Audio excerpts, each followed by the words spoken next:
Okay, thank you everybody for coming back after the break. And we will start now with the final panel discussion, an expert panel on the challenges and opportunities of tackling environmental injustice against Roma, but also reflect, of course, of what we have heard in the last 2 days. My name is Mirjam Karoly. I am here as honorary board member of Romano Centro. It's a local community based here in Vienna, an NGO which was founded actually 30 years ago. And I mention this because it also tells the time I'm engaged on Romani issues on different levels, at local level. Nationally, I'm also a board member of the Roma Advisory Board here in Austria, but also I have experiences working with the Organization for Security and Cooperation in Europe. So I also bring in some international expertise and maybe also relating to what we have heard yesterday with regard to the case of Mitrovica and the lead contaminated camp. I've also been in Kosovo. So for me, it is really a privilege to be here and actually listen to you and also the new research and the practical engagement, which have continued since many years, but also to see how it's framed in a total, for me, as a learner now, a different perspective as environmental justice or also challenges. Something we might also discuss because what I heard today, I also think a lot interlinks, of course, with fundamental rights and many aspects we have worked for longer from different angles, but not within this frame. And I think there's a potential also to connect all this. Before we start, I just would like to say how we set up the expert panel. We will have 4 experts, which I will ask a question and I will give each of you 10 to maximum 15 minutes to present or the statement. And after this, I would like to open the floor directly to discuss with you all together. And then 15 minutes before 4 o'clock, I will take the floor back to my end and see whether there's some reflection also or a final round of what has been said. Let me first introduce the panel. And I would like to start on the right-hand side with Diego Marin. He's from the European Environmental Bureau, a policy officer for raw materials and resource justice. So Diego, you work in the global policy team. He holds a master in international development with a specialization in political strategy and communication from the University of Kent, Brussels Schools of International Studies. During his academic career, Diego mainly focused on environmental issues, indigenous rights, and poverty alleviation. I also saw that your organization is a network of environmental citizens organizations with over 180 members in 40 countries. So let's see to what extent we also have Roma civil society connected to you. Then I would like to introduce Asib Zekir online, joining in from Skopje. He's the director of Green Initiatives of REDI Recycling, and REDI stands for Roma Enterprise Development Initiative. With over 10 years of experience, Asib supports Roma communities and is currently leading the social enterprise REDI Recycling, which is aiming and organizing and formalizing informal waste collectors while establishing a system of primary waste separation in buildings and companies. And we will hear how this will work. Then again, on my right-hand side, I would like to introduce Rorke, who is, I think, probably, I don't have to introduce him, he's probably very much known to all of you, but still, let me just say a few lines. He holds the Master in Politics and Sociology from Rorke College, University of London, and a PhD from the Centre for the Study of Democracy, University of Westminster. He worked on Roma issues with Open Society Foundations from 1998 until December 2013, and is engaged in advocacy for Roma rights since many, many years. You're also a policy and advocacy manager at the European Roma Rights Center and editor of the Roma Rights Journal. But even more, you have just also another report. All of you, I think, have got this nice advertisement on unnatural disaster, environmental racism in Europe's Roma, and we will hear today some of the main conclusions. And then, last but not least, also an online participant, Marek Szilvasi. Hello. I guess you joined in from Budapest. Yes? No? Okay, you will tell us in a minute. Let me introduce you and we can correct. Marek works as program officer with the Open Society Foundations in Public Health Program, where he is responsible for the Roma health portfolio. He has taught at the Institute of Politics and International Studies at the ELTE University in Budapest. In 2017, he has been a visiting fellow at the CE University of Rijeka in Croatia, and he was awarded the Martin Alexanderson Research Scholarship of the Royal Wallenberg Institute to research on the right to water for socially excluded in Europe. I give you the word, Marek, if you want to correct briefly. Hi everyone, colleagues, participants. Just maybe a small correction. So I'm connecting from Berlin. Been living for the last 4 years. I think we cannot hear you. I'm sorry. Can you speak up a bit? Yeah. So the connection is. Can you hear? Yeah. Can you hear me better? Yes. Yeah. So yeah, just short. Connecting from Berlin, working with Asib, but since 2 years no more with the public health program, but with the global climate justice program, where I lead on climate impact and climate harms work. Happy to. Thank you. Thank you. I think that's enough for the time being. So he connects from Berlin, from the OSF Global Climate Justice Program. Thank you very much. I would like to start with Asib Zekir. Can you please present us the challenges of environmental injustice facing Roma in Macedonia, Skopje, and how to locally engage in addressing it? Yes, thank you for the question. First of all, I would like to thank the organizers for this invitation. I feel very sorry that I cannot join in person this conference, but at least we have good digital tools and we can connect and share our opinions together. I will catch up this topic on the side of the waste management and how the Roma were part of the waste management within the decades. So I'm based in North Macedonia, in Skopje, but this issue that we are speaking now is not only in this country that I'm living, but this issue is present in all of the Balkan region, I would say, the Western Balkans, including Serbia, Albania, Montenegro, and the rest of the countries. And we could see that within the decades, Roma people were part of the waste management and the contribution for the environment and for the green economy, even though they were not aware for it.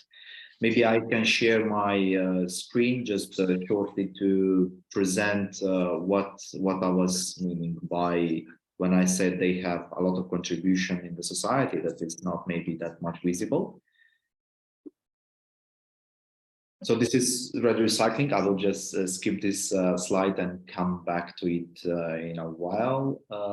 What I was speaking recently is that Roma people within decades were present in the collection and transport of non-hazardous waste. Only in North Macedonia, we have from 3,000 to 5,000 informal waste collectors that are collecting from public places, containers to get some more quantities. They are also involving their children and their whole family. This is the way how they are getting revenues for their family. Even though they were providing a lot for the cleaning of the city, they were not recognizable as part of this activity.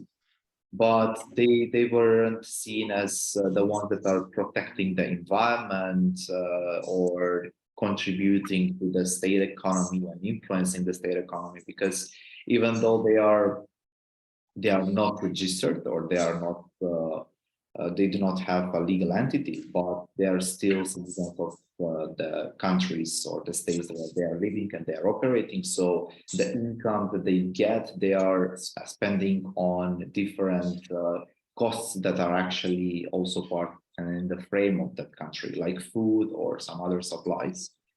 They are collecting and stimulating the green economy when the green economy was not really trending in the European level, but also not in the national context at all.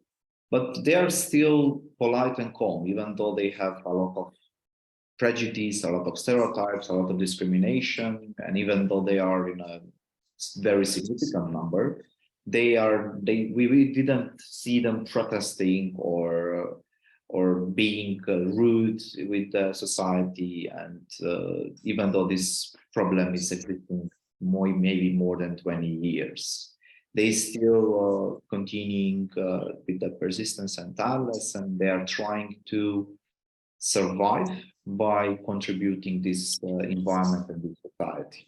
So when we looked on this picture in 2019, we started to think and to brainstorm how we can really help this community to get formalized, to get organized, and to have a recognition for their efforts that they do, both for the state economy and also for the environment. And this is the year when, after all our discussions in 2020, we registered a social enterprise that is actually a startup company registered by the Roma Economic Development Initiative in Skopje, with an NGO. And as a social enterprise, we are trying to organize them and to formalize all the individual Roma informal waste collectors while establishing a system for primary waste separation in the residential buildings and companies. So what does that mean? It means that we are placing waste bins inside the buildings or the companies. And by employing these informal waste collectors in the company, we are actually organizing them and formalizing them because they are working under the license of the company for collection and transport, which is issued by the Ministry of Environment. And this is the way how actually we are trying to change the narrative of not collecting from the field or from the streets and public containers, but trying to build a new system of waste separation, which is inside the household or the buildings, and our collectors, which we are calling them green agents because of all of the efforts that they have, they are collecting from the buildings and they are collecting from the companies and then transporting to the warehouse, which is doing the further storage and treatment process. So for additional contribution, we are using electric tricycles, and we are actually eco-friendly with all of the activities that we do. And our green agents that are already named, they are already in the first phase of the process of implementation, because our vision is quite bigger than all of this that we are working. The vision of the company is to have a recycling center that will enable creation of more than 1,000 green jobs, and that will enable upcycling, recycling the secondary raw materials by using the circular economy to develop and to finalize a final eco product. So for getting to this vision, we developed our processes of implementation in 3 phases. The first one is the collection, transport of non-hazardous waste, and the digitalization is included here with the mobile app that we developed so far. And the mobile app is actually facilitating the process and the activities that we have on the field. Then the second phase that is going on a bureaucracy procedures currently, and we are trying to set up and to extend our license, is on storage and treatment of the waste that is collected. And this is actually a process where we are adding value to the collected materials. And the third phase is repairing, upcycling, and recycling the secondary raw materials. That is actually our vision achieving. So if we look on this model is maybe not the best one. We had a lot of examples from the Scandinavian countries, from the European countries, how it should look like, the whole waste management system. But according to the national context in this country where we are operating, this was the most efficient and the best way how we can organize, formalize these people and show a good case example to the society, but also to the stakeholders, how this should be systemized.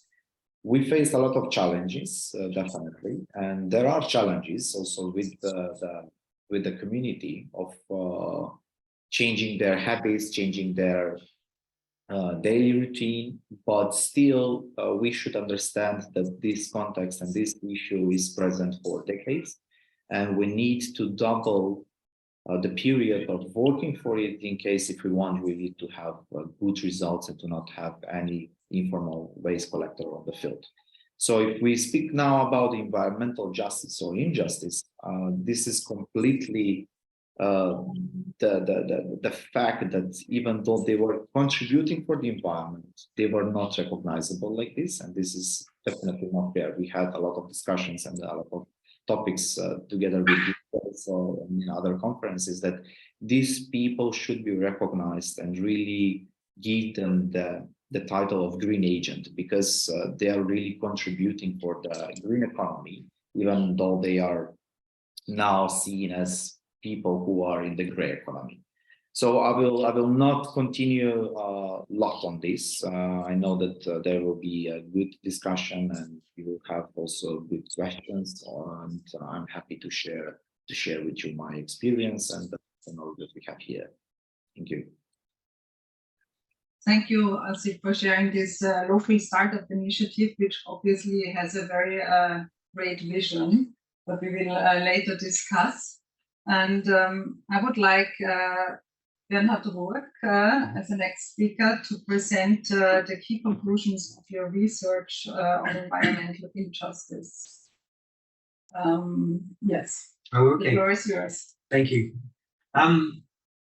First, I'd like to thank all the panelists and participants for the papers I've heard in the last 2 days and the evidence presented and gathered in your papers and in this report.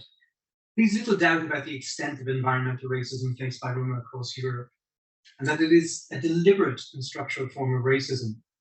Now, over the past 25 years, many have been forcibly displaced due to armed conflict or evicted to make way for gentrification, tourism, or corporate development projects. Mass demolitions and evictions frequently banish Romani communities to sites beyond the pale, out of sight and out of mind, to desolate locations devoid of infrastructure or public transport or services. Now, one of the most notorious examples of anti-Roma environmental racism was the demolition of the famous Romani neighborhood of Szilvasi in Istanbul in 2010, where urban renewal to replace existing housing stock with purportedly more earthquake-resistant construction resulted in the disintegration of a historical Roma community, its dispersal in a manner that deprived members of social networks, solidarity, and the means to earn a living. As one observer put it, the crumbling Ottoman wooden tenements were bulldozed as crowds of Romani people watched, to be replaced with neo-Ottoman two-story villas, complete with parking for every household. A shopping mall and a sports centre complemented this gentrification, and the much-promised culture centre for the Romani people who used to live there never materialised. Now, as most of the cases so far, yesterday and today, have been drawn from Central and Eastern Europe, I'm going to hit the West a little and touch briefly on examples from the RSC's work in France, Ireland, and Italy. Now, in France, a state policy of collective punishment effectively kicked off then President Sarkozy's declared intent to raise Roma camps to the ground and deport Roma en masse back to Romania and Bulgaria. This inflammatory rhetoric was followed by punitive policy measures and the deliberate infliction of hardship upon Roma through forced evictions and deportation, as Sarkozy vowed to put an end to the wild squatting and camping of the Roma. Change of government that brought socialists to power brought no respite for Roma in France. The new Interior Minister, Manuel Valls, proved to be even more enthusiastic about mass evictions than Sarkozy. He infamously declared in 2013 that the majority of Roma should be delivered back to the borders. We're not here to welcome these people. He said that Romani lifestyles were clearly in confrontation with French ways of life. They could never be integrated. Now, mass evictions continued unabated despite advocacy, litigation, and many submissions to EU, UN, and Council of Europe bodies. Now, while in France, environmental racism against Roma was characterized by official connivance between national, regional, and local authorities, in the Republic of Ireland, the blame for the oppression of Irish travellers lays squarely with local and city councils, many of whom have deliberately failed to draw down earmarked funds or administer social housing allocations to ameliorate the living conditions endured by travellers. ECRI's 2019 report on Ireland was sharply critical of the totally avoidable situations that leave many travellers living in squalor and deprivation. It was shocked that €4.1 million of available funding was returned unspent. The report found that prejudice and opposition from local residents translates into a lack of political will on the part of local authorities, and 9 local authorities have not spent 1 cent on accommodation for travellers. It's like an abandoned place that people forgot about. It's like we're forgotten. We feel like garbage. Now, these are the words of a 12-year-old traveller girl describing life on a halting site run by Cork City Council, which they pay rent. A report entitled No End in Sight found that undesirable administrative practices left dozens of traveller children living in filthy, overcrowded, and rat-infested conditions. After visiting a site in North Dublin, ECRI expressed alarm at deplorable conditions in which travellers were living. The site, they said notably, had only 1 water connection point and 1 toilet facility for 14 families, including 40 young children, and no waste collection services. The living environment they described as insalubrious and hazardous. Now, back in 2016, the ERC and the Irish Traveller Movement took a case against Ireland to the European Committee of Social Rights, which found the state to be in breach of Article 16 of the European Social Charter. And 5 years later, the ECSR found that the situation still had not been brought into conformity with the Charter. And the traveller sites remain in poor condition, lack maintenance, and are badly located. Back in November 2000, the ERC report Campland described Italy as the only country in Europe to boast a systematic, publicly organised and sponsored network of ghettos aimed at depriving Roma of full participation in or even contact or interaction with Italian life. Environmental racism in Italy would achieve notoriety in 2008 with the declaration of a state of emergency to combat the so-called Roma menace. The demonization of Romani people in this overtly racist and populist yet tough approach, with its mass evictions and destruction of camps, served only to exacerbate communal tensions, legitimize human rights abuses, and seriously damage any prospects for social inclusion. Until it was declared illegal by the courts in a case taken by ERC and its Italian counterparts, the state of emergency prompted a prolonged period of harassment, expulsions, mob violence, and pogroms against Roma communities. Italy never managed to overcome the system of the camps, and the extent to which environmental racism has become normalized in Italy was evident not just in the persistence of mass evictions and demolitions, but in the dehumanizing language that accompanied threats of expulsion and banishment targeting Roma from the highest level of political office, such as then Foreign Minister Matteo Salvini, and his notorious call in 2018 for a mass cleansing, street by street, piazza by piazza, neighborhood by neighborhood.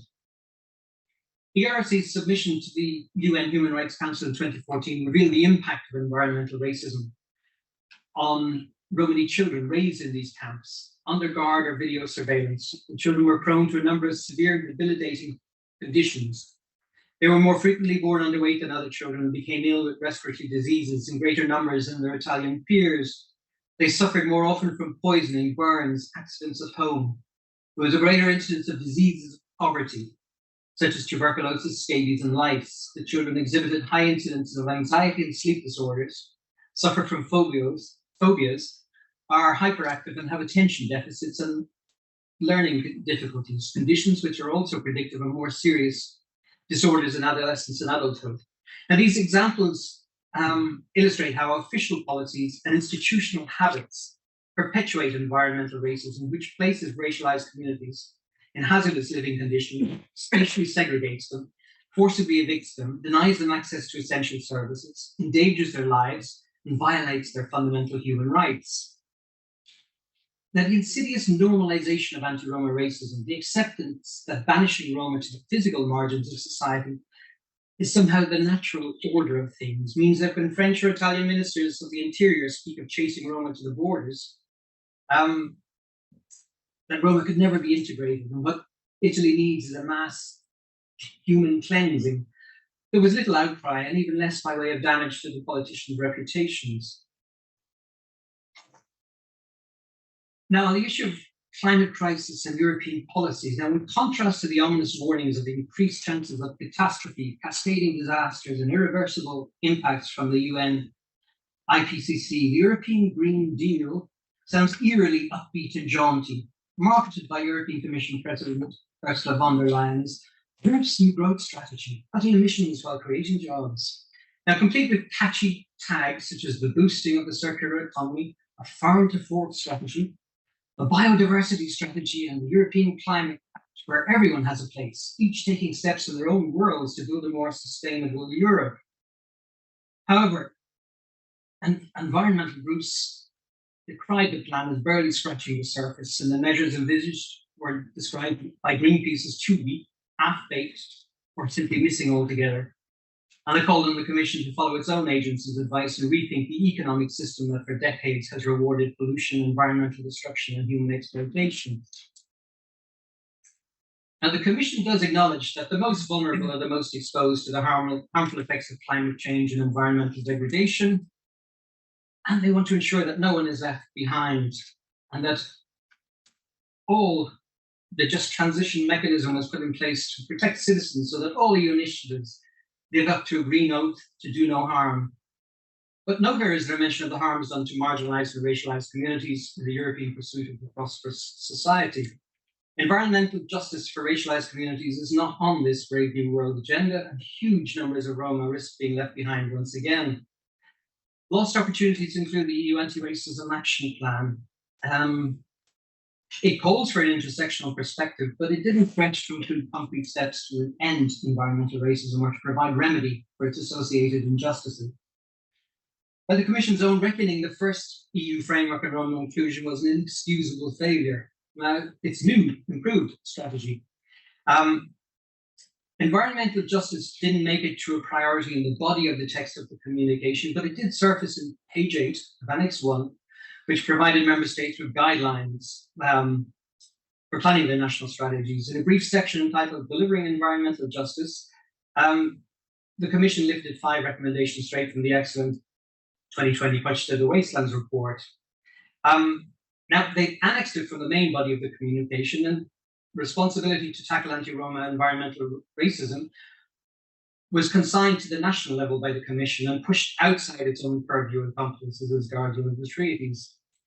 Despite the Commission's guidance, delivering environmental justice has not emerged as a strategic priority in any single national Roma strategy from member states, and is unlikely to do so between now and 2030.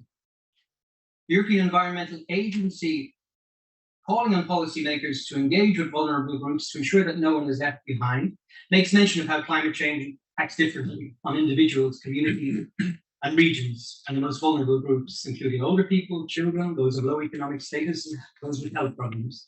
Conspicuous by its absence is any mention of racism as a factor that is proven to render some groups more vulnerable than others. When it comes to racialized minorities, there is one mention of a disproportionate exposure to communities such as Roma to flood risks. This is followed by a speculative suggestion that this may indicate that some areas at high risk of flooding are inhabited by populations either unable or unwilling to move to safer locations. So a whole history of environmental racism is completely elided. And in this fleeting mention, the glib and prejudiced implication is that Roma may be just unwilling or unable to move somewhere safer. Now, in this colorblind quest for a climate resilient society that leaves no one behind, the danger is that Roma will once more be left behind. Leaving racism out of the equation in the mainstreaming pursuit of equitable adaptation solutions and just resilience makes sure that this is a great danger. After 2 decades of little tangible progress, it's time to confront the limits of cautious, incremental, and soft social inclusion policies, and the recognition that the official and political neglect of environmental racism is neither an innocent nor an accidental oversight. We need to disabuse ourselves of the notion that the EU alone can deliver, that the Race Equality Directive, infringement proceedings, Commission communications, or parliamentary resolutions from Brussels and Strasbourg will make much of a difference to the living conditions of millions of Roma. More than ever, with climate catastrophe looming, time is of the essence when it comes to environmental justice, and patiently waiting for policy frameworks, funding mechanisms, and inclusion strategies to embed themselves in the common sense of everyday politics is no longer an option. I'm going to move now, just wrapping up shortly, on why litigation matters. In a continent where nativist political actors have mainstreamed racism and prejudice to become the propaganda of choice, truth is often the first casualty, and efforts to make headway with reasoned debate and evidence-based advocacy in pursuit of justice has fallen on hard times. It's even harder to get traction with naming and shaming in names of political shamelessness. But this is why strategic litigation matters in the struggle against environmental racism, its powerful perpetrators, and the systems that reproduce it. But the slow violence of environmental racism is legitimized by institutional discrimination. The report on natural disaster includes a selection of strategic litigation cases between 2018 and 2022. But this is just one aspect of the wider resistance to the relentless and pitiless confluence of neoliberal avarice and racial prejudice. This resistance is comprised of coalitions of local and international Roma and pro-Roma NGOs, civil rights, anti-racist and housing activist groups, environmentalist organizations, and directly affected communities who have waged long-term campaigns, protests, mass complaints, and advocacy actions against powerful vested interests. Now, in the broader political and social context, mobilization and struggle to stress the system and fight all forms of social injustice is more critical than ever. At every intersection in the struggle for environmental justice and against environmental racism, social movements and political formations which profess to be inclusive and concerned with deepening democracy need to reflect just how inclusive and empowering they are when it comes to the fundamental rights of Roma. Similarly, public authorities, parliamentary groups, and international agencies that claim to be progressive, enlightened, and environmentally sound need to interrogate their structures and operations to root out practices that have wittingly or unwittingly sidelined, marginalized, or trivialized the oppression of Roma. Can I interrupt you? I'm just about to finish my last sentence. sentence. As a practitioner, my perhaps banal insistence is that the burden of responsibility to dismantle racist injustice lies with those who wield power and privilege. And as the powerful are unlikely to do so of their own accord, we at the ERC assert they must be pushed and prodded, they must be sued and shamed, and those who wield power for unjust ends must be publicly and forcefully held to account by all means necessary that are consistent with non-violent struggle. Thank you. Thank you very much. Thank you, and I apologize for interrupting, but we will have the chance later on to ask you everything and discuss more in detail. I would also like to thank you for the sharp analysis of the challenges ahead. I think you lined it out very well, and also shedding light to countries which were not so much discussed in the last 2 days, like France, Ireland, and Italy, and I guess there are much more. Also in Western Europe, where we see similar challenges as maybe in Central and Eastern Europe. Also, I think it was very important that you underlined actually the interconnection between spatial segregation and the impact it has on access to other rights and the creation of a vicious cycle. With this, I would like to lead to Marek Szilvasi and say that in the previous, I think it was the previous panel, which also underlined that the right to water equals the right to life and is a basic human right. Marek, you have worked on access to water and also monitored the situation when it comes to Roma. Can you give us a look, how does it look for Roma in Europe? What are your findings with regard to access to water? Thank you, Mirjam. Hi, everyone. Can you hear me fine now? I try to speak. Thanks very much for the invitation to this panel. I'm really terribly sorry not being able to join you in person this time. I've been asked, as you outlined, to speak a little bit about the right to water, and I'm taking on this task with the caveat that that has been something that I have not touched for a few years now. So I'll be coming back to the perhaps context in which I am at the moment at the end of my talk. Let me just give you a little bit of insight. Like it's been almost a decade now since I started working on access to water or environmental justice. At that time, part of ERC, and that work eventually crystallized in the report with the DRC published in 2015, Testing for Justice, and I'm sure that many of you came across that report, and obviously, like Bernard has been a great contributor to that report as well. That report been structured around three major axes: access, affordability, and quality. And I don't want to spend too much time on that. Basically, like all three axes have been showing great disparities and great gaps between the way how Roma and non-Roma population across, I think it's been 11 or 12 countries we've been looking into has been enjoying right to water. So yeah, there was many of the water resources in Roma communities have been contaminated in much greater scale than the non-Roma. The distance to water will often be enormous. There are policy documents that are in many countries standardizing that how far the nearest water access needs to be and what are the obligations of the state. And in many Roma communities, this was not the case. Roma communities would need to rely on wells that in summers dry out, in winter freeze, so that would complicate the access as well. Obviously, when centralized water has been there, then issues with affordability of that access have been also enormous, and so on and so forth.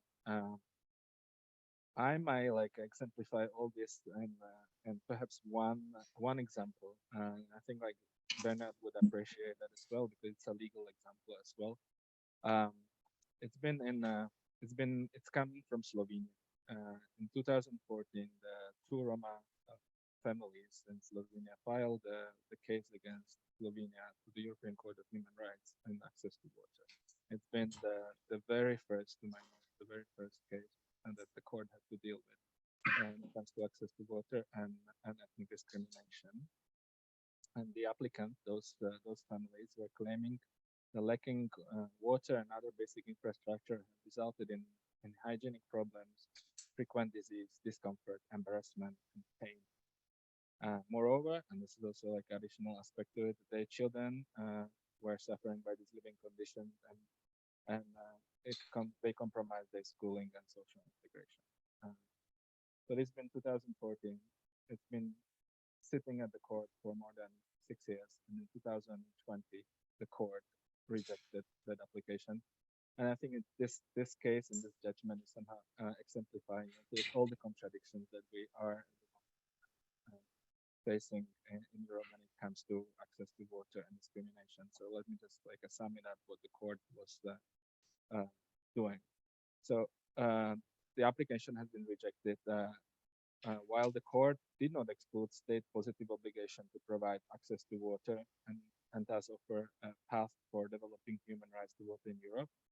It also ruled that the European Convention on Human Rights does not protect access to safe water.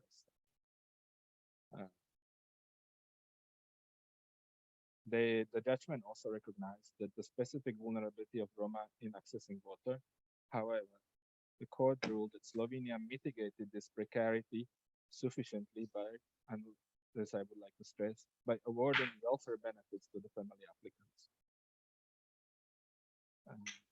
Furthermore, it denied the claim by accepting that housing informality, which many Roma still face, is reason enough to reject connecting with housing to the public water systems.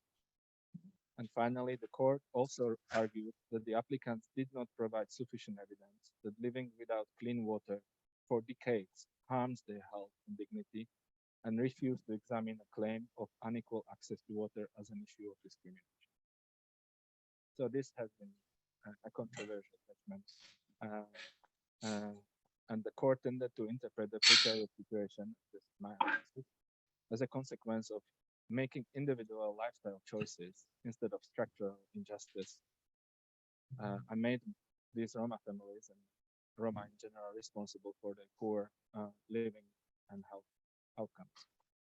And I think this is something that, like, if there's one thing I want to highlight in my talk about access to water today, is that we really need to push for examining the structural deficiencies and structural injustice instead of like letting the institutions or the policy process to focus on individual choices that the Roma are making. So that would be that point. And here a little bit like a break. So this has been my work on access to water, and had led me in a later stage to working on health inequalities in OSF, where I was leading a portfolio on ethnicity and health inequality, looking at the ethnicity as a factor influencing the health inequality in OSF public health program. And like the program has been very much set up to look at the quality of healthcare Roma are enjoying across Europe, and improving that interaction with the medical professionals and the healthcare institutions.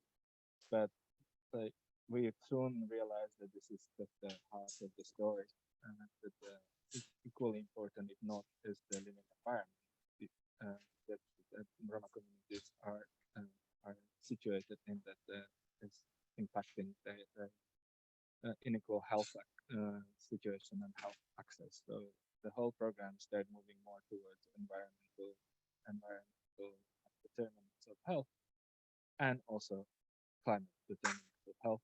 And this is probably would be my last point. So that's from that I moved to working on climate justice about 2 years ago, and that work led me a little bit from Europe and so from Roma communities. But it's not that the issue of climate injustice is somehow not relevant for Roma communities. I think the same patterns that Roma has been experiencing about, like, the major line is that those frontline communities, those who are facing the impact, are not those who contributed or caused the problem. And I think that's what unites the situation when it comes to access to water in Roma, or health situation, environmental justice, with the broader climate justice movements. I would like to end with maybe 2 or 3 reflections where we probably could improve as a Roma in this case. And I think the first one would be that we need more Roma experts in environmental justice. We need more specialization in them that focuses on this issue. I'm absolutely delighted to. Sorry, Marek, we hear you very badly. Sorry, can you hear me better now? Yes, I think you should not move. In front. Sorry, that technology is there.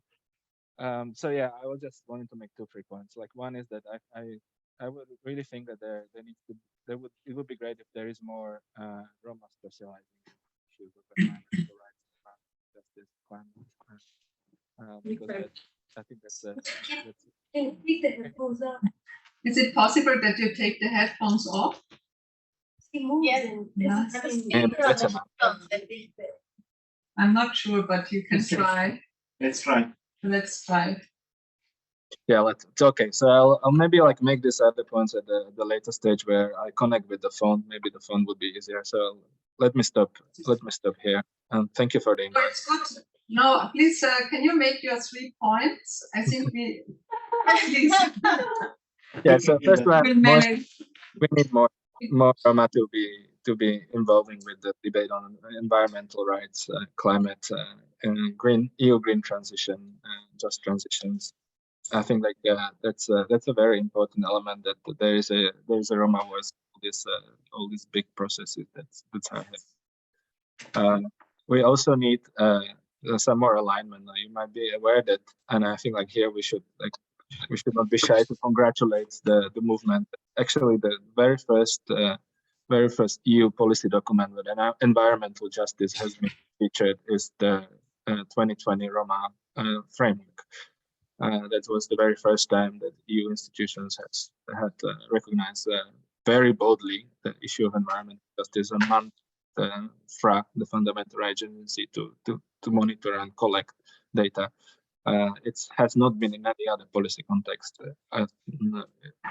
besides Roma, and that I think is. And the second point is that more alignment should be there between what European Union has been working on anti-racism with the action plan and the Roma strategy, because unlike with Roma frameworks, the anti-racist policy documents are not very climate or environmental articulate. Right, and I guess the third point, I think I got lost in this technical issue, so I'll stop here. Thank you. Okay. Yeah. Thank you very much, Marek. Thank you also for making the points despite the technical problems we have. But I think we got it at least very well, and we maybe come back. And if you feel like later on you remember the last one, please feel free to connect with us.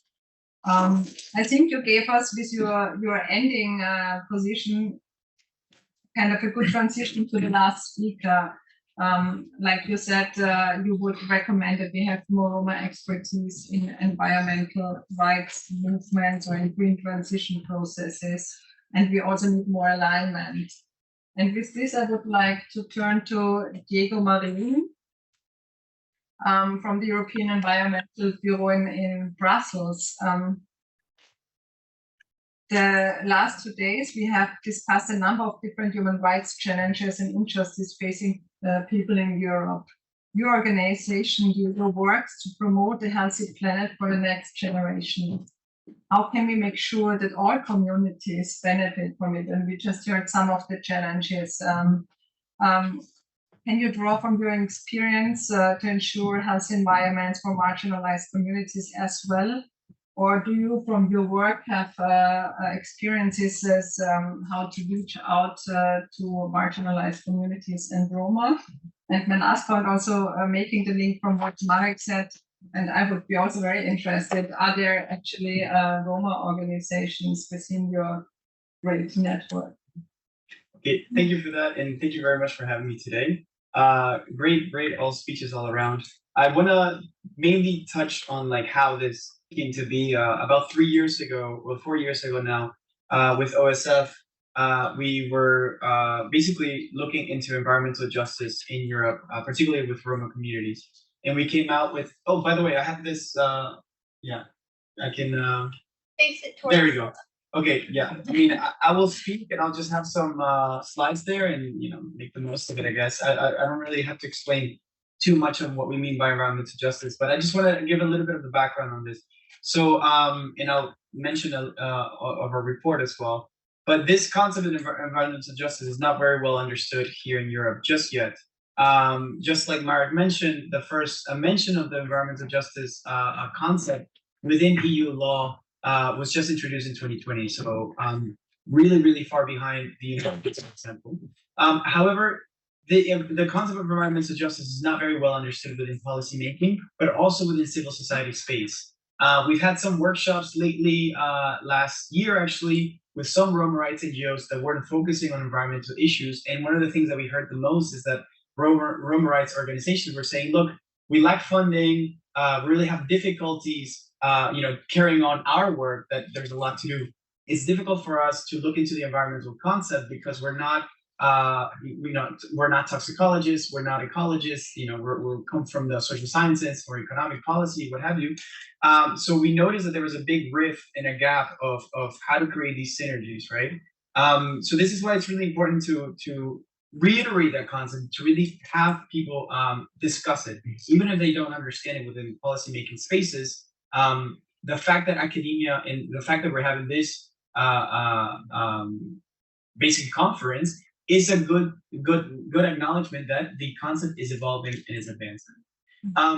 So how does this, for example, when we mentioned good practices, blah, blah, in the United States is very, very far ahead of the concept, and mainly is far ahead for a simple reason that there was a strong civil rights movement there in the 60s, 70s, carried on in the 80s with much more knowledge of environmental hazards, environmental burdens, particularly on Black and Latino communities.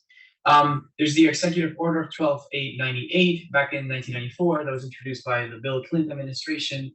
The NEPA Act, the Environmental Justice Small Grants, for example, that actually has provides grants for funding community-based organizations working to address specifically environmental justice issues. And then lastly, also interestingly enough, the EPA's Office of Environmental Justice is responsible for coordinating the EPA's efforts to address environmental justice. The office provides technical assistance to communities, conducts research, and develops policy initiatives. Now, of course, there is still big issues. There's a lack of data in the United States, a lack of resources sometimes for these agencies, but also for the community themselves carrying out those research. And then there's also a lack of political will. Racism is still, unfortunately, a huge issue in the United States. But in terms of the policymaking space, the countries here in Europe need to then start looking into how the United States has done, what effective policies they have, and what effective policies they don't have that don't work, and also really adapt it within their context, obviously, because their context is very different. Aside from that, just to give you a kind of a little bit of a more recent indication of how far behind the environmental justice concept is in Europe, the recently announced Net Zero Industry Act, which basically tries to re-industrialize the European Union based on bringing back manufacturing, battery making for electric vehicles, for example, or renewable energy manufacturing such as solar panels and wind farms, what have you. This in the United States was also done in promoted late last year by the Biden administration.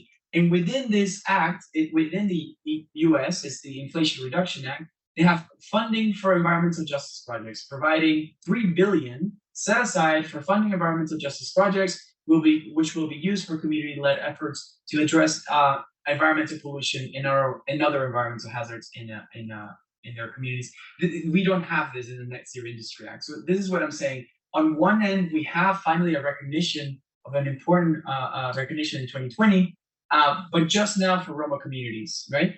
And then once you amplify it now to the rest of society, there's no mention of this, right? So this is what you were mentioning as well, that there's a lack of coherence within the policymaking space. Maybe I'll move a little bit faster, sorry. So just to go back to what I was mentioning, this was the report which was funded with OSF, and our colleagues have mentioned. I won't necessarily go through the project itself, but basically what we were trying to do is to look into environmental justice and really put it out there as a concept, right? It's not very well elaborated. In fact, Patsy and I are working on a paper that builds up on this concept on critical environmental justice studies framework that really pushes the understanding of environmental justice even further. For this, we looked specifically into Eastern Europe with many cases, particularly happening in the countries that have the most Roma communities in there. And we find, of course, that communities are inherently disadvantaged. I mean, there is, sorry, just putting in my notes really quick. Yeah. How much time do you have? Sorry. You still have enough time. Okay, good. Because I speak a lot. Okay, good. But anyway, so we noticed that there is an inherent push towards so communities are being cut off, so disconnected from public environmental services or denied or limited access to water. They're being put at risk as well. So communities, in some cases, they have no choice but to live in environmentally degraded spaces. And then they're also pushed aside, so forced evictions from land, water, resources, or places with high economic value. And the importance that as the energy transition continues, that would be important also for academia. And I remember hearing from some researchers yesterday, the nexus between environmental policy, so greening of public spaces, can lead to environmental injustices, where a city can say that they're just meeting the net zero transition plans, creating much better, cleaner environments, but the people that used to be living in an area, for example, that were Roma, are being pushed aside to meet these green goals. So I think that that nexus is a little bit more difficult to fight against, because within the societal imagination, at least, people would see this as a welcomed approach, right? When we're trying to green our cities and what have you. I won't mention too much on the RS convention, but one thing, since that was already mentioned quite well, but one thing I do want to mention is that I'm not working directly on the RS convention, but my colleagues are. We are working on that. For example, recently in 2021, the rapid response mechanism was introduced within the RS convention, which is really, really key when it comes to environmental justice and protection of those people that are fighting for the environment. It is designed to provide a rapid and effective response to alleged serious violations of the convention, because sometimes in these cases, it takes a very long time for a case to go through. So the rapid response mechanism is a significant development, and it provides a new tool for addressing serious violations. The other part of this as well is how the how the RS convention links to the Escazú agreement in Latin America. For example, at the moment, we're trying to work with how we define really vulnerable populations. And I think it's really important to understand that we, at the moment, we need proper definitions of people and groups in vulnerable situations. So nobody is born vulnerable, but society puts communities in a condition where they do become vulnerable, right? And at the moment, at the RS convention, there's a discussion of adopting a clearer definition of people and groups in vulnerable situations. And at the moment, we're looking into the Escazú agreement and how this can provide special treatment for these groups. In the Escazú agreement, for example, they have specific recommendations on women, youth, indigenous groups, Afro-descendant communities, fisher folk as well. And I think that for the RS convention, expanding on the definition of a vulnerable group would be really important, because then we can even introduce potentially informal recycling communities, right? Which largely are made up of a Roma population. I won't speak about our case study, but because we have a case study in spring in Ireland as well, yeah. And I think so. I won't really mention that because that was already well illustrated. But I think when you asked me, one of the questions was, where are the good cases, stuff like that. Within the environmental justice space, it's difficult. Main reason why, because we're used to, even in human rights aspects as well, I think they're very much related. We're very used to looking at the most egregious cases that make the news, that provide a lot of litigation, what have you. And the cases that are successful are not so much promoted, let's say, though they should, but they are also more difficult to find. In the case of RS convention, for example, a successful case is a case where a person received the access to public information, the access to information, let's say, and didn't necessarily need to go through the litigation process. And that in itself doesn't make the news, let's say, right? So it is difficult. But I thought that this case was particularly interesting because there was in 2013 a movement, at least, to by the local NGOs and also local populations, to create a consensus, an understanding really of what's happening in Spring Lane in County Cork in Ireland, because it was known to be one of the most one of the worst halting sites in Ireland. In 2022, early 2022, the local the Cork County Council basically set aside some money to create a adjacent next to the halting site to provide housing for them. However, the research that we have is from the summer, so we still need to update it on what the result has been, because it was provisionally agreed that there would be provided housing, updated housing for the community there. But of course, there's a lack of trust because it has been reported before. And also, there's a really lack of trust with the local government, because many of them are unfortunately really dangerous views to the local Roma community there. And maybe lastly, I want to just reiterate on this concept of slow violence, because I think it's really important for us to understand environmental justice quite well. So we talk about out of sight and out of mind, right? As you can see, the top picture there on there, I think it really encapsulates this really out of sight, out of mind. But to whom, right? It's out of sight, out of mind to the general public, but it's not out of sight or mind to those people that are suffering these injustices, because their bodies, unfortunately, do receive those pollutants. They see rashes on their skin, they see their health deteriorating, they see their grandparents dying in early death. So as we can see on the top, it's green on the top, and you can see it, and it doesn't seem like there's anything wrong with this environment. But as you dig in, is when you see the pollution, not in your face, but it exists. And if you were actually to eat, like hypothetically speaking, if you were to eat a produce that was made in this environment, it will clearly be having toxic pollutants, maybe some arsenic in there as well, just based on the pollution on the ground, right? So that's what I mean, but it's outside of mind. You know, we need to go deeper than that. And then, yeah, that's it. Thank you so much. Oh, and last thing, on your question about Roma, we don't have Roma NGOs at the moment within the EEV. This is something that we've really have been wanting to include. We have just now hired a Roma woman actually working on this topic of environmental justice. She's an intern at the moment doing a CIP contract, which is basically a Belgian after you finish your studies. And we are actually having a conference. She's helping us organize a conference in October, an environmental justice conference we want to do in Cluj. The idea of this conference is to connect both civil society and academia on the topic of environmental justice, but also include policy-making spaces. So what is happening within the policy level, and invite MEPs, but also local politicians on the topic of environmental justice, with lastly, a day of a site visit, if possible, to a location that would welcome us to come.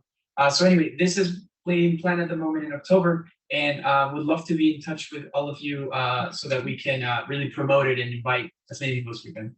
Thank you.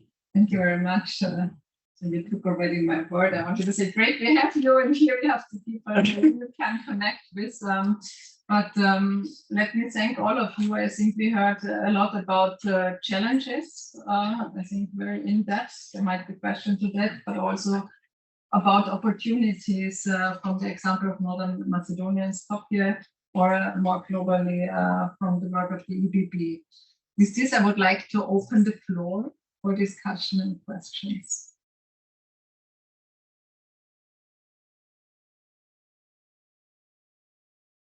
It was a lot of information at once. I was actually wondering, also because we heard today in the previous panel the importance to underline intersectionality, to what extent this relates to your work. I was actually wondering when I heard from Asib's great project, also how is the outreach? I would be very interested to learn a little bit more. How do you actually employ people? How do you really reach out to the employees? And to what extent is intersectionality a topic, but maybe also from the perspective of the ED? Maybe I start with Asib. Yeah, so me by myself, I'm coming from the Roma community. I grew up in Șutorizări, which is Roma municipality. And before we designed the whole business model, actually, we set up several meetings and discussions with the target group. So in the future, how to design the model and how we should engage them in the process, and how they need to build their capacities so they can lead the company in the future. The second approach, how we try to find the people and to employ them, is via the research and policy study that we did so far in a project with EEB together. But also it was funded by the Federal Ministry of Austria, and it was led by the Umweltdachverband. The activity was about mapping the informal waste collectors within North Macedonia, trying to understand the context, the challenges and needs. And based on it, we developed a database with their contact and with the addresses where we could find them, potentially if they are enough motivated and willing to get employment contract with recycling. So this is how we are touching the field, and how we were communicating and employing informal waste collectors from the community. Maybe I can just ask another question to you. I was wondering to what extent your service competes with the municipal service. So sorry, I didn't hear you well. Can you repeat? I was wondering when you explained how it works, that you send the waste collectors to the, I understand, mostly companies, right? To what extent it does compete with the municipal services? Well, Collection. waste management system in North Macedonia is actually not including waste separation, but people are throwing everything in one public container or bin, where the public utility company afterwards are coming with the collectors and with their truck and collecting any kind of waste. So what we are offering is something different than the system, and that's why we are not really competing with them, but helping them to get the secondary raw materials and to reduce those materials to end up on a landfill. We have a good collaboration with the municipalities in Skopje. And they are providing us support on raising awareness, on garage places, or how we can further just improve the whole system and the business model. And we didn't face any challenge so far with them. Thank you. Yeah, so for your question, so gender, more recently, we have basically we have someone in our staff that's working on ecofeminism, so linking feminist approaches to ecology, right? And she has actually with Women for a Common Future, which is an NGO, we've worked together on a report which is called the Feminist European Green Deal, and towards an ecological and gender just transition. And there they look into different sectors, such as the transport, the energy sector, agriculture, and food security, for example, from an ecofeminist approach. And one of the things that they found is that transportation, of course, particularly primary transportation, such as private vehicle use, are of course a heavy pollutant of particulate matter, right, and just carbon emissions in general. And is largely driven by a male population, right? So they really challenge that approach of, okay, if we move towards electrifying all the vehicles, then who's really going to be driving these vehicles, right? Who can afford it? And what about investing in public transportation? Because they find a link that the women proportionally ride public transportation more than men. And they link it into that on decarbonization and public transport, also to the gender approach. They're also within energy communities, for example. When we're talking about energy communities getting together to build solar panels or own a wind farm, for example, this still, unfortunately, is largely made up of particular middle or higher income class, and it's usually males that are dominating this space. And women, they found that it have difficulties as well in wanting to enter this community renewable energy space, right? And then maybe lastly, within our report with Katia, we made Katia is my colleague. Katia is my other colleague. So with Katia, we with the work of REDI, this report on basically the informal recycling sector in North Macedonia, what was found there that women are actually earning a lot less than men when it comes to daily income, right? And the reason why is because women largely have to deal with the raising of the children. So they're not able to continue the work such as men do. And many times as well, men can carry heavier things, right? So they're able to continue their work more than women. And then lastly, in terms of the lack of hygiene products, for example, really creates issues for collecting these materials as well. So anyway, so for us, the gender approach is really important because it really helps us to analyze a little bit better what a just ecological transition looks like. Thank you. Okay, I see 1, 2, 3, 4, 5. Okay, so I will start here on the left. Sure. Thank you.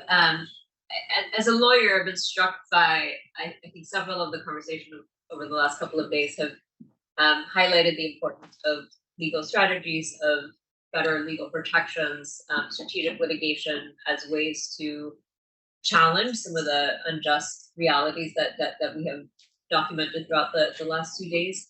And yet at the same time, I think we all also have very much recognized the very deep systemic nature of anti-Roma racism that legal strategies, I think, are notoriously ill-equipped to get to, because, as was mentioned, I think, we don't get to the root causes oftentimes, but rather maybe are at best successful at pushing back against a particular form of harm and rectifying that in an individual case. And so part of what I've been thinking about is, to the extent that we believe that there's still an important role for legal strategies, if there are ways that we can use such strategies to also challenge popular opinion or kind of shape public narratives around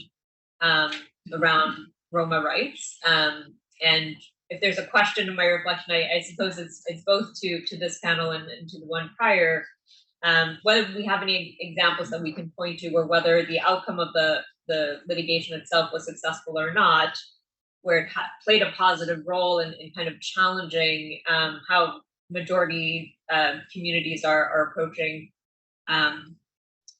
Roma communities or viewing particular violations in a way that we think perhaps helps us, even if in some very minor way, kind of chip away at some of the very deeply ingrained prejudices.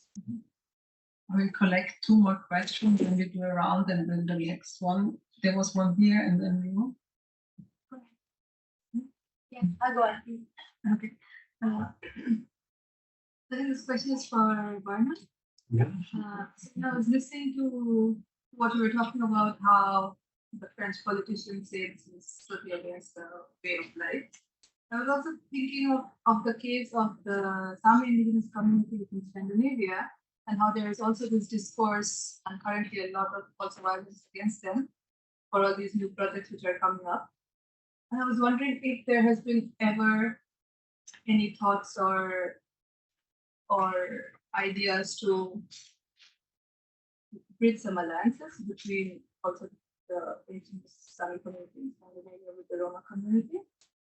And one comment for Diego for your paper, maybe it would be helpful.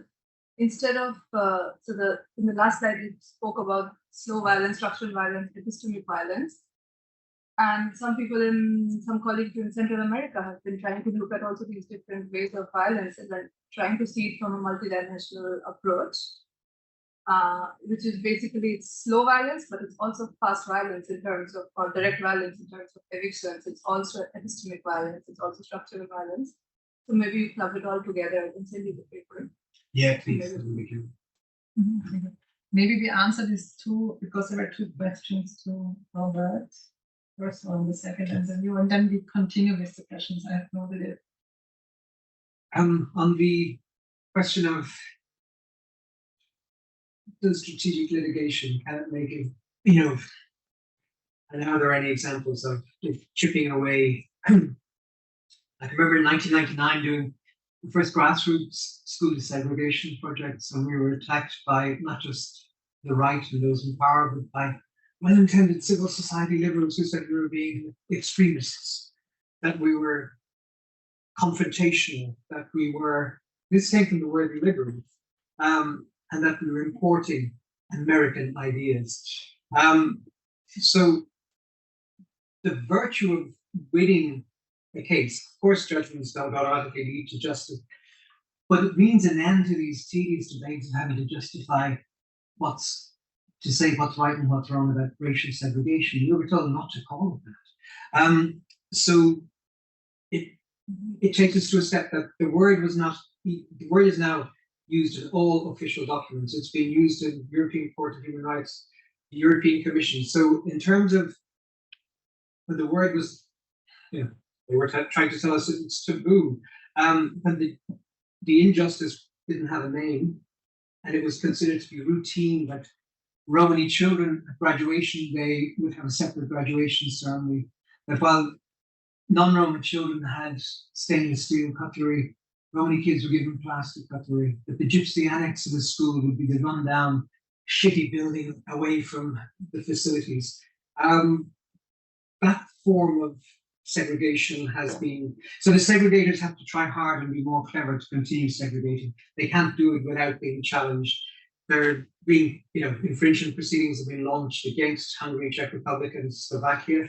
Now, when we began, these were Roma-led grassroots school desegregation projects in countries, led by communities and led by demand for parents that their children have a right to quality integrated education. The resistance was phenomenal from left, well, not from left, but from right and centre. So the judgments took us, winning 3 or 4 times in the European Court of Human Rights. It was long, it's protracted, and years later, still the scourge of segregation has not gone, but the argument has shifted. We have chipped away at the notion that this is unremarkable, that this is routine. Coercive sterilization, the campaigning against that was deemed to be what Czechoslovak medical professionals. We have segregation quotas and bonuses. How many Romani women can you segregate? Can you sterilize in a fixed period? So they were proud about their rates of coercive sterilization. Now, they're slow with their apologies, slow with their compensation, but it's real. It's recognized widely now, not just by sort of those that were committed against it, but widely recognized as abomination and atrocity. And so, yes, the judgments matter. They don't. The next step is, get from judgments to justice, is to win the argument in the public sphere. But winning in court is an invaluable resource to push forward with those arguments. And we shut up some of the liberals who think we're being a little bit too progressive. So, there is this, so the people that consider themselves to be reasonable and to have the monopoly of common sense are also those that wish to perpetuate the state of affairs. They don't like to be confronted with the ugly reality of the truth of what it is they're condoning or perpetuating. Judgments in court matter, but yes, we fully realize the limitations. Litigation is long drawn out, it's expensive, and we can't guarantee the outcome. That's why we've begun to do mass complaints, so that where communities identify, let's say, lack of access to water, they challenge those closest to the duty bearer closest to them. They target, and there's ways. So we've started working on this. Again, it's less expensive. It empowers the community, and once you win something and you can see that you've done it yourself, it's harder for them to take it back. So yes, there are other approaches to engage. So we don't. That's my second question to you was regarding Sami communities, but you were encouraging me over. We haven't made. There's similar challenges. We work in a region, and where we work is determined by who funds us. And I would say, since Open Society Foundations has stopped funding human rights NGOs in Central and Eastern Europe, much of our work that we received funding was to litigate and to work in the Western Balkans, and we've been filling that funding gap to see it to do as much work as possible inside the European Union. Alliances, we have common cause, and we've identified, so the analogies are clear, but in terms of practically working together and building coalitions, the banal truth, it's very difficult and time consuming. And when we're already overstretched in the things we have to do, at the most now we're trying to build an alliance of Roma rights defenders, Roma and pro-Roma organizations across, because we can't deter from our central mission. So that if alliance building takes time, it's a trade-off. There's only so many of us with limited resources, so we have to prioritize. But whenever there is common cause, common platform, whenever there is a shared statement, we have made alliances with other groups like that. Okay, let me take the 3 more questions here. There was one here. There was you exactly. So 1, 2, 3. There is one person. Okay, 4, and then online we collect now all the questions to make sure we can capture it within the panel. Okay, thank Please be short. We have only 10 more minutes. briefly, thank you all for your presentations and points. My question is, and I'd be happy to hear from any and all of you, so we have, we often, when we write about environmental justice, we use the US context and the US definition. And we've transferred that in many ways, especially with its emphasis on distribution of environmental harms and benefits. But I'm interested to hear from all of you and the cases that we've discussed in these last 2 days, others that you have in your own experience, etc. What else might we need to consider in terms of understanding environmental justice, thinking about environmental justice in the context, in the Roma context, and I guess predominantly Europe, Central and Eastern Europe, or what have you? What do we need to understand and think about in that context? Thank you. Thank you very much. Yeah, thank you. It follows on from that question to Diego. I was very inspired for a moment when he said we should learn from the US policy on environment and justice. And then I remembered that I'd written a book that comparing the US environmental justice situation with 6 other countries. And the US actually came out worse because in spite of all the laws, the extent of segregation and the fact that if you can mobilize your community, then that toxic facility ends up somewhere else to an even weaker community, then it came out worse. So I still think it's interesting because we want to have that policy. A lot of it's good. How can we have even better policy that kind of eliminates some toxins altogether? And it doesn't just leave it up to every community to have to fight individually. How can we be effective? And there's your question here, so first, lady. This question is to everybody, I think. And to me, some of the tensions or paradox that have been, I think, present in all the panels actually throughout the conference is this ethnicization aspect of a problem that is beyond, of course, the Romani studies. And looking at the title of the conference too, and there's that beyond word, because of course there is an understanding and recognition that environmental justice is something that affects many countries and peoples. And we're all aware, we've discussed the intersectionality of it, that of course those who are more vulnerable will be affected by it more. But listening to all of you, and I'm thinking about the initiative by REDI that Asib has presented too. So how do you, in your work, try to be aware of this, of avoiding ethnicizing problems and relating? And I'm thinking, for example, about a lot of uproar from the Roma community not to connect poverty with being Roma. A lot of academic debate about it too, that culture poverty versus Roma culture. And for example, when you have an initiative that is targeting, let's say, what you call green agents or informal recyclers, let's say if the community is diverse, then how would you apply that initiative, or the boundaries that are very ambiguous? And I'm thinking here, we did study in Hungary, actually in 2 cases on some environmental topics. And when we tried to inquire about ethnic belonging or identity, it was not clear cut. Many people said that they have, a mix of ethnic heritage from families. There were some non-Roma living with them who said, I don't even know, I can't even comment about my ethnicity. So how do you deal with that in your work? Thank you for this question and all the thanks for the presentation. Actually, during the 2 days of conference, we have seen so many cases related to invisibilizations of Roma, and also invisible landscapes.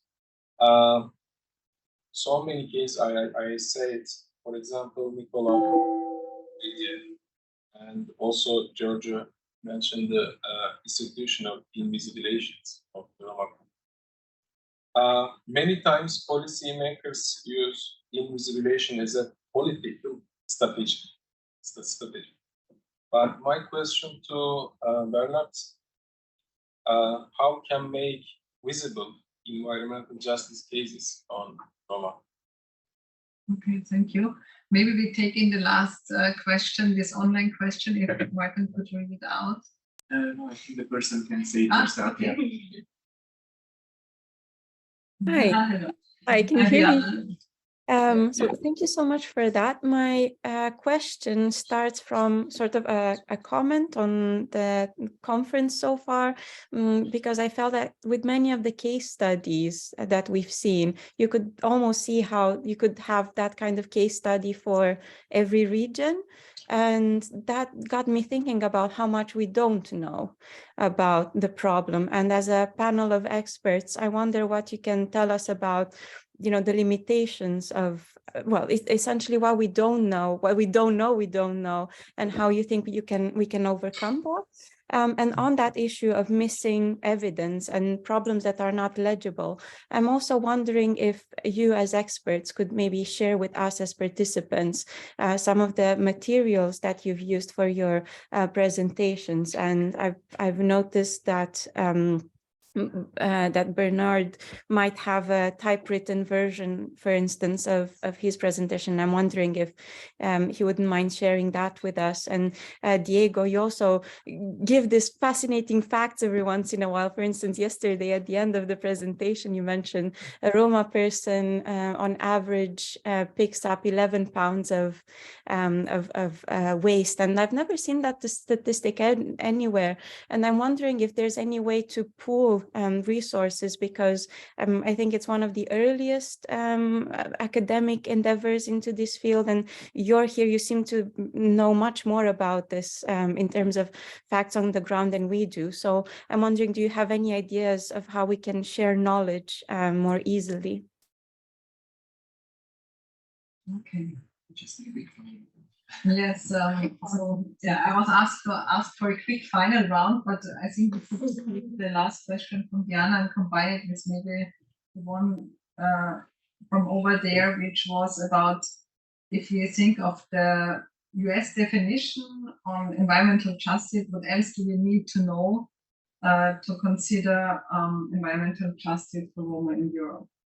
Maybe we can put this together. I just reiterate so that you don't forget. I don't know who wants to comment. Maybe I can also say then, Diego, you would like to start. Yeah, so that is a difficult question, because at the end of the day, it doesn't just even relate to just the United States. In terms of policy, like environmental policy, which I'm more familiar with, in the EU, for example, we have the most rigorous nature protection policies in the world. I mean, the Natura 2000 sites, Birds and Habitats Directive, and the Water Framework Directive. In terms of actual text, it is the most rigorous. In terms of implementation, that's where the issue is. So the Aarhus Convention, beautiful document, in the implementation is the issue. So throughout, I mean, biodiversity loss is happening at an alarming rate at the EU, besides all of these great institutions that we have. But again, companies get away, they don't pollute, they pollute and get away with it. In the context of the United States, I'm really, really interested in your book, because it can really only reinforce our advocacy here in Europe by finding what didn't work in the US, right? And this issue of the NIMBY approach, which effectively it is, where one site moves to another let's say the community doesn't want it, right? And then that project then moves to another site. The way this is framed as communities are just NIMBYists. In the United States, and to relate it also to Rotunti's point, and the Sami communities are facing serious encroachment upon their indigenous lands from hydropower, from wind farms, from mining companies. And the issues there is that these communities are also faced as NIMBYs. Challenging this narrative is really difficult, because at the moment, there is a lack of understanding of the fact that communities should have the right to say no, meaning that they should participate within the democratic process to decide whether an industrial project will take place or not. But that's not guaranteed, and it's actually not even given. In the case of Sweden, for example, to connect it to the Sami populations, Sweden doesn't even recognize ILO 169, which basically allows for the process of free, prior, and informed consent for indigenous communities, right? So that is what's missing as well, just kind of to connect it. And also, in the context of that, as far as my work with Roma communities, but also my work with Sami communities, I haven't seen that connection between the two on the environmental justice concept. There has been in the United States with indigenous populations and indigenous Sami populations. There is a strong basis there, but unfortunately, at the moment, environmental injustices are happening with rural communities. They're happening with migrant communities that are coming from North Africa, particularly in southern Spain, with the agriculture sector. But I don't yet see that synergy. And I think that's something also collectively as a society, as a community, we can ask ourselves, or how do we connect better with other struggles to share experiences, but also knowledge. Yeah. I think that's a very good point. We have 7 more minutes. I would like to ask Asib to respond to the questions, which was on how do you ensure that REDI, does not ethnicize a problem, and how do you deal with identity? Well, we don't ethnicize the problem actually, but during our research, we verified that the majority of the informal waste collectors are coming from the Roma community, and that's not only visible, but we have already evidence for it on the database, and that's why we are saying informal waste collectors. But besides of the employing and formalizing them, we are trying to filter their skills and to get them back to education and provide them the technical assistance needed so we can somehow filter all their capacities and get them some other decent job or to dignify their identity. Other than this, how do we emphasize the green agents model, and how do we plan to establish a new system for it? Is with the advocacy that we do, and we are always trying to catch up the moment that there is no need to ethnicize like Roma waste collectors or some other minority, but green agents are green agents, and those are who are contributing for the environment, and we should really recognize them as it is. Okay, thank you. May I invite Marek, if you want to have a final say or respond to the posed questions. I hope you could hear us. Or Hi, I changed to the phone. I hope it's better now with my connection. Thank you. So I would like to answer, because of the shortness of the time, on the point of knowledge and sharing. I would like to also introduce and raise the fact that this conference, we will try to translate this at least some of the contribution of this conference into a special thematic issue of the critical Romani studies. So I also would like to encourage all the participants to get in touch and prepare a draft. We will have a variety of contribution possibilities, from the peer-reviewed papers to case studies. So get in touch. I'm one of the editor team. So if with me or Katya Dunaeva or a few others, please. I think there will be a formal process announcing this special issue after the conference. So I hope this will be one of the resources for future discussions and future meetings. Thank you very much again for inviting me. Thank you, Marek. And maybe a last word for Bernard, also to get questions on how do we make the invisible challenges more visible? Just on the sharing my presentation, probably better than my sort of scrambled notes, is this report that can be accessed. It's called Unnatural Disaster, Environmental Racism, and Europe's Roma, published by Civil Rights Defenders. So everything I've said is there more coherently. On invisibility, I mean, of course, that's our daily challenge, and our work is to render visible the injustices done, the harms caused, and it involves. I mean, it's our daily work to do that, in terms of advocacy, litigation, in terms of writing, participating, campaigning. That's the challenge. As much as they try to render Roma invisible, it's the pushback to ensure that no justice goes unnamed. Those that are guilty, it may be just punished individually, but we hope that the cases we take are strategic in the way that they set precedents, so that we look forward to the day when police officers know there might be consequences for beating a Romani man or woman to death. rather than be just suspended on full pay. So yeah, that is the challenge. That's the essence of our work, is to render visible what they have tried to hide, to camouflage, and to deny. Okay, with this I would like to end this fantastic panel. Thank you very much for all your time and also your expertise. I enjoyed very much the opportunity to discuss with you and also with you all here in the room. Thank you very much.